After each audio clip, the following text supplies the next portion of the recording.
ప్రజలు కూడా పెద్ద కన్ఫ్యూజన్లో ఉన్నారు. వాళ్ళకే తెలియాలి. రైట్. సో కాంగ్రెస్ ప్రభుత్వం ఎన్నాళ్ళు ఉంటుంది అనుకుంటున్నారు? పడిపోతుంది అనే దాని మీద పండబెట్టి తొక్కుతా అంటున్నారు రేవంత్ రెడ్డి గారు. ఇక మీ ఒపీనియన్ ఏంటి? రేవంత్ నాకు మిత్రుడు.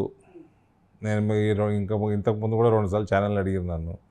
ఆయన ఎప్పుడు ముఖ్యమంత్రి అయ్యిండు కష్టపడి, ఉండాలనే కోరుకుంటాను నేను. ఇక వెంకటరెడ్డి ఏం చేస్తాడో, ఉత్తమ్ రెడ్డి ఏం చేస్తాడో, భట్టి గారు ఏం చేస్తారో నాకు తెలియదు.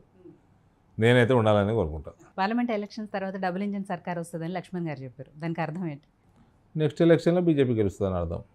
ఏ next elections? Next assembly election. ఇంకా 5 ఏళ్ళు ఉంది. పార్లమెంట్ ఎలక్షన్ల తర్వాత అంటానికి ఇంకా ఆయన టైం చెప్పిండు. మాట్లాడడానికి ఆయన కూడా 5 ఏళ్ళ తర్వాత అన్నాడేమో. నెక్స్ట్ అసెంబ్లీ ఎలక్షన్లో డబుల్ ఇంజన్ వస్తుందని అర్థం. ఇక నెక్స్ట్ ఎలక్షన్లో ఎప్పుడు వస్తాయి అంటే నన్ను అడిగితే 5 ఏళ్ళకి వస్తాయి. కోమటిరెడ్డి వెంకటరెడ్డి గారికి, ఉత్తమ్ కుమార్ రెడ్డి గారికి వేరే ప్లాన్ అంటే నాకు తెలియదు. నాకెట్లా తెలుస్తుంది మేడం? వాళ్ళనే అడగాలి. కాంగ్రెస్లో ఇప్పుడు మా నాన్న కూడా కాంగ్రెసే కదా, 80 నుంచి చూస్తున్నా. ప్రతి 5 సంవత్సరాల్లో 3, 4 ముఖ్యమంత్రులు అవుతారు. కాబట్టి ఈ ప్రశ్న వాళ్ళని అడగాలి మీరు. ధర్మపురి అరవింద్ గారు లాస్ట్ టైం నిజామాబాద్ ఎంపీ అభ్యర్థిగా పోటీ చేసినప్పుడు ఏవైతే హామీలు ఇచ్చారో వాటిలో ఎంతవరకు నెరవేర్చారు? ఇప్పుడు నెక్స్ట్ మళ్ళీ ఎలాంటి హామీలు? నేను ఇచ్చింది ఒకటే పెద్ద హామీ, నెరవేర్చినాము. ధర 20,000 నెక్స్ట్ ఇయర్ దాటుతుంది అనుకున్నా, ఆల్రెడీ దాటింది. నేను మీరు అడిగారు కాబట్టి చెప్తున్నా, మినిమల్ చేంజ్ 50% ఇంపోర్ట్ తగ్గింది, 30% ఎక్స్పోర్ట్ పెరిగింది. అయితే ఇట్లున్నాయి రేట్లు. మోడీ గారు టర్మరిక్ బోర్డుకి ఇచ్చిన టార్గెట్ 400%, 400% ఎక్స్పోర్ట్ పెంచాలి. 30% పెరుగుతూనే ఇట్లుంది పరిస్థితి. ఇక అంచనాలు నేను కూడా కూర్చోవాలి కొంచెం నీతి ఆయోగ్ వాళ్ళతో కూర్చుంటే, ఈసారి ఎన్నికలైనాక కూర్చుంటా.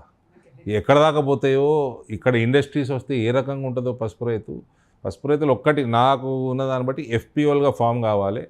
పెద్ద మండలంకి ఒక ఎఫ్పిఓ 2 ఎఫ్పిఓలు అట్లా చేసుకుంటే బ్రహ్మాండమైన భవిష్యత్తు ఉంది. కొంచెం ఇంటర్నేషనల్ స్టాండర్డ్స్కి తగ్గట్టు కొంచెం మనం కల్టివేషన్ చేసుకుంటే, ఫర్టిలైజరు, యూరియా ఆ లిమిట్లో వాడటము, మొత్తం డ్రిప్ అంతా నాశనం చేసిరండి. 90% సబ్సిడీ కేంద్రం ఇస్తుంటే ఈ కేసీఆర్ ఈ బీఆర్ఎస్ ప్రభుత్వం వాళ్ళకి ఏం రోగమో, అసలు డ్రిప్ ఇరిగేషన్ సబ్సిడీ ఇక్కడ లేకుండానే చేశారు. ఎఫ్పిఓలు ప్రమోట్ చేయరు, నీట్గా చెరుకు ఫ్యాక్టరీలు తెరవరు. 66 చెరుకు ఫ్యాక్టరీలు తెరిచిండ్రు బీజేపీ, 66 మూతపడ్డ ఫ్యాక్టరీలు. ఇక్కడ ఒకటి తెరవమంటే తెరుస్తలేరు. చెరుకుకి 2,10,000 ఆదాయం ఉంది సుమారు ఎకరానికి. 1,50,000 పైన రైతు సంపాదిస్తాడు ఎకరానికి. పని కూడా తక్కువ ఉంటుంది చెరుకుకి, ఇంకా పసుపుకి మస్తు పని ఉంటుంది. చెరుకుకి పని కూడా తక్కువనే ఉంటుంది. ఈసారి ఎలాంటి హామీలు ఇవ్వబోతున్నారు? అంటే ఇంకా నిజామాబాద్ నియోజకవర్గ ప్రజలకి కావాల్సినవి ఏంటి, మీరేం వాళ్ళకి అనేది? బాండ్ రాయమంటారా? ఇంకేం బాండ్ రాస్తారు? ఆల్రెడీ ఒక బాండ్ రాసిన ఇప్పుడు ఇంకా లోకల్ మేనిఫెస్టో చెప్తాం, ఎలక్షన్ ముందు చెప్తాం, పోలింగ్ కంటే వారం 10 రోజుల ముందు చెప్తాం. రైట్. సో బీఆర్ఎస్ పార్టీ గురించి చెప్పాలి అంటే ఏం చెప్తారు? ఎందుకంటే 39 స్థానాలు వచ్చాయి, సరే ప్రతిపక్షంగా ఉన్నారు, కొంతమంది వెళ్ళిపోతున్నారు. రేపు పార్లమెంట్ ఎలక్షన్స్ తర్వాత చాలామంది ఇంకా వెళ్ళిపోయే అవకాశం ఉంది. బీఆర్ఎస్ పార్టీకి భవిష్యత్తు లేదు. బీఆర్ఎస్ వాళ్ళకు వచ్చిన 38, 39 జిహెచ్ఎంసీ 3 పార్లమెంట్ల పరిధిలో 21 సీట్లు 20 సీట్లు వచ్చినాయి. తెలంగాణలో లేదు, అది ఉండదు. ఈ పార్లమెంట్ ఎన్నికల్లో బీఆర్ఎస్కి దాదాపు 15 చోట్లకి డిపాజిట్ రాదు. సో పోటీ బీఆర్ఎస్కి, బీజేపీకి, కాంగ్రెస్కి మధ్య ఉంటుందంటే వ్యత్యాసం బాగుంటుంది.